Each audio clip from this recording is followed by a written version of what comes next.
मित्रों, आज मैं एक ख़ास टॉपिक पे बात करने लगा हूँ। जो भी नरेंद्र मोदी जी ने, हमारे प्रधानमंत्री जी ने अभी स्पीच दी है, भाषण दिया है कि 1 साल तक आप सोना ना खरीदो, हवाई यात्रा ना करो, पेट्रोल डीजल ना यूज करो, और ये भी कह दिया जो खाने का तेल है ना उसको कम से कम यूज करो, वो भी देशभक्ति है। आपको ना एक बात सुनाता हूँ। एक बार एक राजा होता है। राजा के पास कोई मेरे जैसा बंदा जाता है और कहता है, महाराज मुझे हर चीज़ की बहुत परख है, बहुत ज्ञान है, मुझे आप नौकरी पे रख लो। राजा कहता है, ठीक है भाई, नौकरी पे रख लेता हूँ, लेकिन मैंने आज ये घोड़ा खरीदा है, घोड़ा मंगाया है कहीं दूसरी जगह से, पूरी प्योर नस्ल का घोड़ा मंगाया है, तो इस घोड़े को देख के बता कि ये असली नस्ल का है कि नकली नस्ल का। कहने लगा, महाराज मुझे 2-4 दिन दो। उसने घोड़े को ध्यान से देखा, उसकी एक्टिविटीज वगैरह जो भी करता था, और राजा के पास बोला, महाराज घोड़ा तो आपका असली नस्ल का नहीं है। कहने लगा, भाई क्यों? कहने लगा, जी घोड़ा ना नीचे मुंह करके चारा खाता है और ये ऊपर मुंह करके खाता है, और इसका ना घोड़ा कभी भी चारों पाँव पे खड़ा नहीं होता है, ये चारों पाँव टेक लेता है। राजा ने पता किया, उनको धमकाया। वो बोले, महाराज घोड़ा तो नस्ल का है, लेकिन जब ये छोटा सा बच्चा था तो इसकी माँ मर गई थी और इसको ना गऊ का दूध पिलाया गया था, शायद उस वजह से इसमें वो गुण आ गए। राजा बड़ा हैरान हुआ, वाह भाई वाह, तेरी तो पारखी की नज़र है, तू तो बहुत समझदार है, चल तुझे ना 10 बोरे अनाज की इनाम में दी और मिठाइयाँ स्टाइयाँ भी दी। अब कहने लगा, वाह जी वाह, धन्यवाद। तो राजा उससे पूछने लगा, और तू क्या कुछ जानता है? कहने लगा, महाराज मैं तो कुछ भी बता सकता हूँ। राजा ने मजाक मजाक में कहा कि ऐसा है, मेरी रानी के बारे में बता। उसने कहा, ठीक है महाराज, मुझे कुछ दिन राजमहल में रहने की इजाज़त दे दें, मैं उनके बारे में बताऊंगा। वो नज़र रखने लगा रानी के बिहेव पे। अब रानी छोटी छोटी बात पे गुस्सा हो जाती थी। अपनी जो उनकी वो होती है ना देखभाल करने वाली, उन वो चिल्लाती थी, तो वो फिर राजा से मिला। राजा को बोला, महाराज रानी का जो बिहेव है ना वो महारानियाँ वाला नहीं है। महारानियाँ तो बहुत विनम्र होती हैं, वो तो जो उनके आसपास उनकी सेवादार नहीं होती हैं, उनकी दासी होती हैं, उनका बड़ा देखभाल करती हैं, उनका बड़ा ख्याल करती हैं। रानी का बिहेव जो है वो असल वाला नहीं है, उसका तो दासियों जैसा बिहेव है। राजा को बुरा तो लगा, लेकिन उसने अपने ससुराल वाले बुला लिए, अपनी सासू को बोला।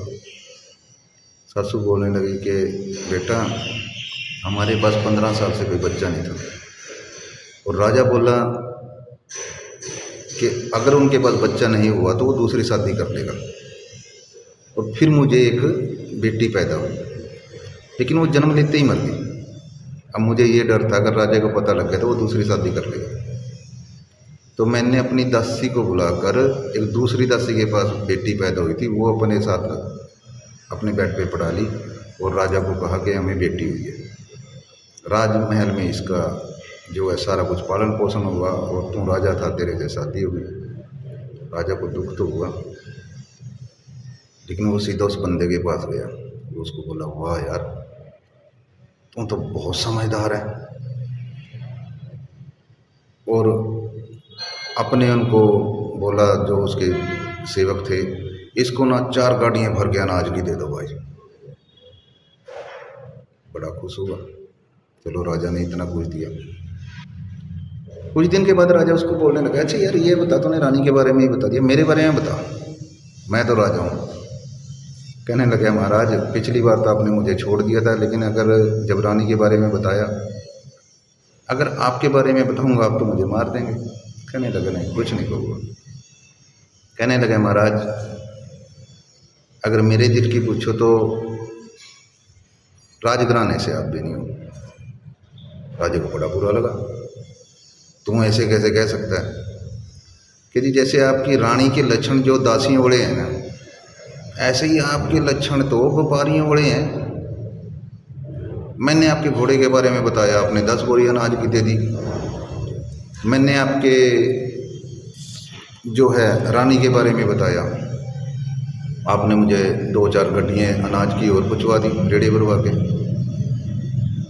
राजा था तो राजा तो कहता ये विरासत तुझे दे दी, ये 10 गाँव तुझे दे दिए, कहीं का मुझे वजीर बना देता।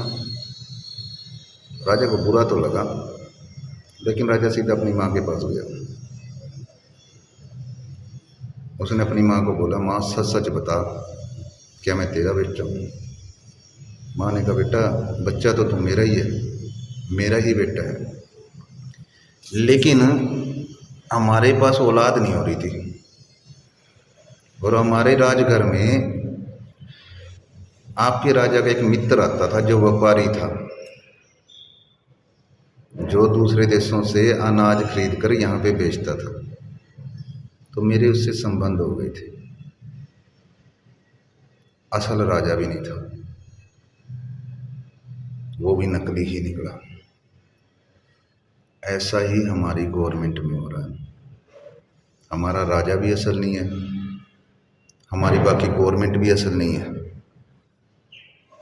हमारा राजा कह रहा है कि 1 साल तक सोना ना खरीदो, जो आज से 2 साल पहले ये कह रहा था कि सोना तो औरतों का सिर्फ गहना गहना नहीं होता है, उनका सम्मान होता है।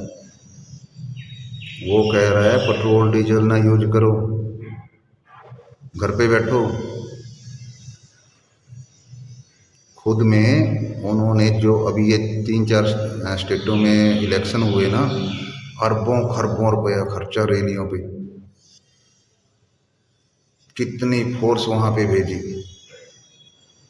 क्या नहीं किया। वो पैसा जो इतना खर्चा अगर वही पब्लिक के लिए लगा देते,